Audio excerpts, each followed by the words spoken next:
প্রিয় স্টুডেন্টস, চারিদিকে লকডাউন, দরজার বাইরে এক কঠিন অবস্থা, জীবন এবং জীবিকার লড়াই। তারই মাঝে আমাদের শিক্ষা ব্যবস্থা বা পাঠদান প্রক্রিয়া চালিয়ে যেতে হবে। তোমরা নিশ্চয়ই যে যার বাড়িতে রয়েছ, আর আমরা এখন সেই ব্যবস্থার মধ্যে থেকে চেষ্টা করছি তোমাদেরকে কিছু পাঠ দেওয়ার জন্য এবং কিছু স্টাডি মেটেরিয়ালস ইত্যাদি বিষয়। আমরা গতকাল যেটা আলোচনা করেছিলাম যে ডিজাস্টার ম্যানেজমেন্টের মধ্যে একটি গুরুত্বপূর্ণ ন্যাচারাল ডিজাস্টার বা মেটেরোলজিক্যাল ডিজাস্টার, যাকে বলছি আমরা সাইক্লোন, সেই সাইক্লোনের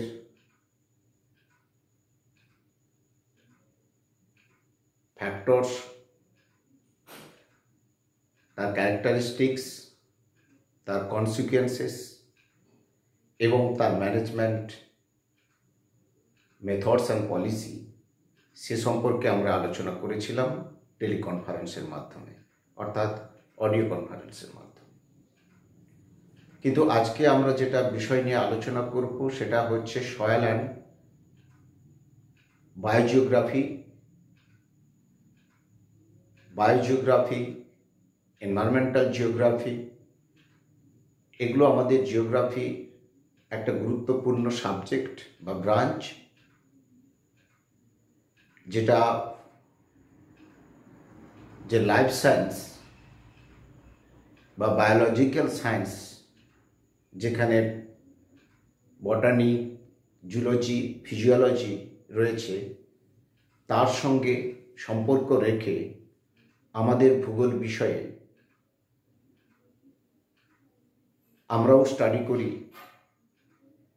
biogeography, plant geography, animal geography, সর্বোপরি এনভায়রনমেন্টাল জিওগ্রাফি। অর্থাৎ সেক্ষেত্রে আমরা আজকে যে বিষয়টা নিয়ে আমরা আলোচনা করব সেটা হচ্ছে, প্রথম যেটা হচ্ছে কলেজ অন অবস্থায় আমরা আলোচনা করেছিলাম বায়োস্ফিয়ার কি, ইকোস্ফিয়ার কি এবং ইকোসিস্টেম কি, ইকোলজি বলতে কি বোঝায়, ইকোটোন বলতে কি বোঝায়, এই সম্পর্কে আমরা আজকে আলোচনা করব। তো সেক্ষেত্রে প্রথমেই আসছি বায়োস্ফিয়ার। এই যে বায়ো, এই শব্দটা অর্থ হল জীব, অর্থাৎ একটা বায়ু বলতে যেখানে যার মধ্যে প্রাণ রয়েছে, অর্থাৎ জীব বলতে তাদেরকেই বোঝাচ্ছে যার মধ্যে প্রাণ রয়েছে। অর্থাৎ এই যে প্রাণের অস্তিত্ব যে পরিমণ্ডলের মধ্যে দেখা যায়, সেই বৃহৎ পরিমণ্ডলকে আমরা বায়োস্ফিয়ার হিসেবে চিহ্নিত করি। যদি আমরা একটা এক্সাম্পল সহকারে আলোচনা করি, তাহলে সেখানে আমরা কি দেখব?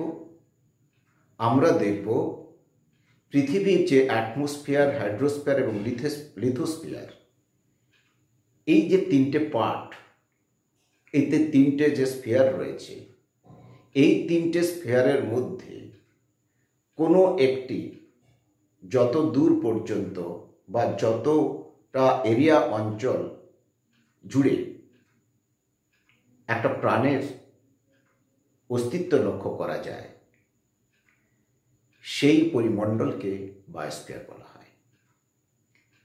নাসার বিজ্ঞানীদের মতে প্রায় 14,000 মিটার অ্যাটমসফিয়ারে, ভূপৃষ্ঠ থেকে ওপরে প্রায় 14,000 মিটার মানে 14 কিলোমিটার ওপর পর্যন্ত প্রাণের অস্তিত্ব লক্ষ্য করেছে। সেটা যে ম্যামেলস হবে তা নয়, বা সেটা যে একটা উদ্ভিদ হবে তা নয়, যে কোনো অণুজীবও হতে পারে। অর্থাৎ মাইক্রোবস যেগুলো রয়েছে, অর্থাৎ প্রাণ বলতে সেই সমস্ত জীবকুলকে বোঝায়। সে উদ্ভিদ প্রজাতি হতে পারে, সে স্তন্যপায়ী হতে পারে, হতে পারে সে বার্ডস, হতে পারে এমফিবিয়ান, হতে পারে কীটপতঙ্গ, আবার অণুজীবও হতে পারে। আমরা যে আলোচনা করছি, অর্থাৎ সেই একটা অণুজীব পর্যন্ত অস্তিত্ব যদি আমরা যে পরিমণ্ডলের মধ্যে দেখি, সেটাকেও বায়োস্ফিয়ারের অংশবিশেষ বলা হয়। অর্থাৎ অ্যাটমসফিয়ারে 14,000 মিটার, হাইড্রোস্ফিয়ার অর্থাৎ সমুদ্র অংশে প্রায় 6,000 মিটার তলদেশে, এবং লিথোস্ফিয়ারে 200 থেকে 400 মিটার। অর্থাৎ টোটাল যদি আমরা এরিয়াটা, গভীরতা বা তার টোটাল এরিয়াটা যদি আমরা দেখি, সেটা প্রায় 20,000 মিটার পর্যন্ত, অর্থাৎ 20 কিলোমিটার। এই 20 কিলোমিটার বিস্তৃত অঞ্চলটিকে বা পরিমণ্ডলটিকে আমরা বায়োস্ফিয়ার হিসাবে উল্লেখ করতে পারি। আজকে যেটা আমাদের আলোচনা হচ্ছে, যেটা আজকে সারা বিশ্ব জুড়ে যে একটা করোনা ভাইরাস কোভিড-19, এটাও একটা অণুজীব। এই অণুজীবের অস্তিত্ব সে পরিবেশের মধ্যে রয়েছে, বিরাজমান। আমরা খালি চোখে দেখতে পাচ্ছি না, কিন্তু আমাদের বায়ুমণ্ডলে একটা পরিসরের মধ্যে ঘোরাফেরা করছে বা তার অস্তিত্ব রয়েছে। অর্থাৎ এই ভাইরাস, ব্যাকটেরিয়া হোক, অণুজীব হোক, জীবাণু হোক, আবার বৃহৎ উদ্ভিদ হতে পারে, বৃহৎ প্রাণী হতে পারে, সমস্ত যে পরিমণ্ডল সেটা বায়োস্ফিয়ারের অংশবিশেষ। বায়োস্ফিয়ারের সঙ্গে আরেকটা শব্দ রয়েছে, যার নাম হচ্ছে ইকোস্ফিয়ার। এখন ইকোস্ফিয়ারটা কি না, ইকোস্ফিয়ার এই অণুজীব অথবা যে পরিমণ্ডলের মধ্যে জীব বসবাস করে, সেই বসবাসস্থলের চারপাশের যে প্রাকৃতিক উপাদান, সে জৈব হোক অজৈব উপাদান হোক, তাদের সঙ্গে কি রকম সম্পর্ক রেখেছে, অর্থাৎ নিজেদের মধ্যে আন্তঃসম্পর্কের মাধ্যমে একটা অভিযোজন পদ্ধতি মধ্য দিয়ে নিজেদের অস্তিত্ব টিকিয়ে রেখেছে। অর্থাৎ আদান প্রদান, পরিবেশের উপাদানগুলির সঙ্গে আদান প্রদান, এই একটা প্রণালী বা পদ্ধতি থেকে থাকে। সেই পরিমণ্ডলকে বলা হচ্ছে ইকোস্ফিয়ার।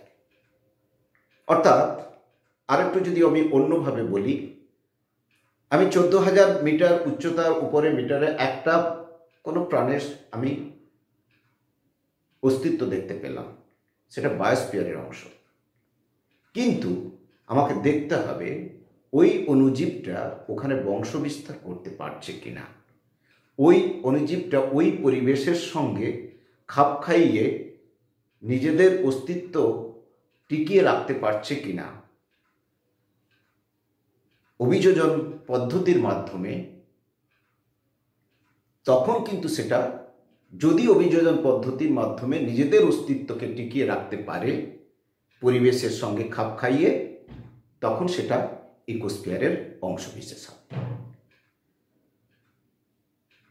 অর্থাৎ একটা হ্যাবিটেড এরিয়া তার উপাদানগুলির সঙ্গে একটা ইন্টার রিলেশন তৈরি থাকবে।